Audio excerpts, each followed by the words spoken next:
Hello friends, എല്ലാവർക്കും ഒരു പുതിയ വീഡിയോയിലേക്ക് സ്വാഗതം. It's me Akhil Satheesh and welcome to Akhil Satheesh world.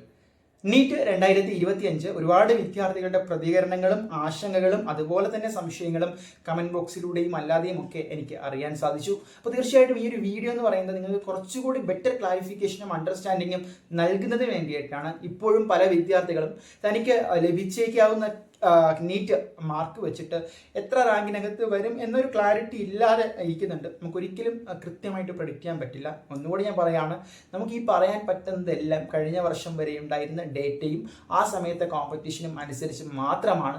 അത് ഒരു പക്ഷേ ഇത്തവണ വേരി ചെയ്തേക്കാം. ഇപ്പോൾ നമ്മൾ ഈ നീറ്റ് മേഖലയിൽ നിന്ന് തന്നെ നിൽക്കുന്ന വളരെ ടോപ്പായിട്ടുള്ള ഇൻസ്റ്റിറ്റ്യൂട്ട്സിലെ ടോപ്പ് അധ്യാപകർക്ക് പോലും ഈ വർഷത്തെ ഇത് കൃത്യമായിട്ട് പ്രതികരിക്കാനോ അല്ലെങ്കിൽ പ്രവചിക്കാനോ പറ്റില്ല എന്ന് തന്നെയാണ് എൻ്റെ വിശ്വാസം.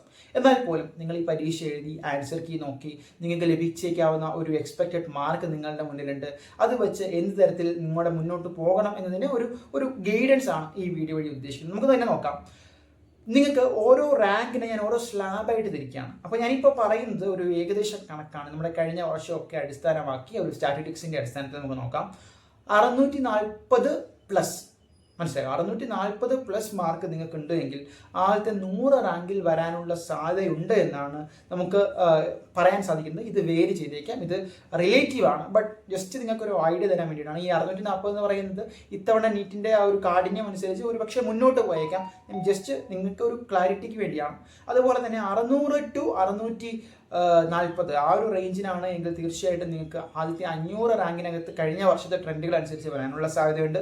590 കൂടുതലാണ് നിങ്ങൾ മേടിക്കുന്നുണ്ടെങ്കിൽ ലാസ്റ്റ് ടോപ്പ് 1000 റാങ്കിനകത്ത് നിങ്ങൾ വന്നേക്കാം.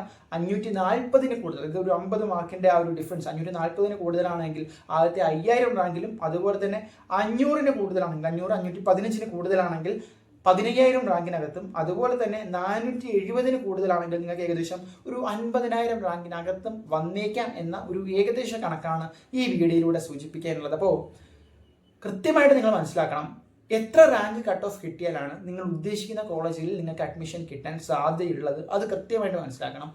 നമ്മുടെ കേരളത്തിൽ തന്നെ ഇത്തരത്തിലുള്ള കോളേജ് അനാലിസിസ് വീഡിയോസ് വേണമെങ്കിൽ തീർച്ചയായിട്ടും കമൻറ്റ് ചെയ്യുക. നമ്മളത് ചെയ്യാൻ ശ്രമിക്കുന്നതാണ്. അതുപോലെ തന്നെ നീറ്റുമായി ബന്ധപ്പെട്ട കൂടുതൽ സംശയങ്ങൾക്ക് ഒരു ലൈവ് സെഷൻ നമ്മുടെ യൂട്യൂബിൽ തന്നെ വയ്ക്കണമെങ്കിൽ അതും കമൻറ്റ് ചെയ്യുക. മറ്റൊരു വീഡിയോ ആയിട്ട് കാണാൻ തൽക്കാലം നിർത്തുന്നു. ടാറ്റ.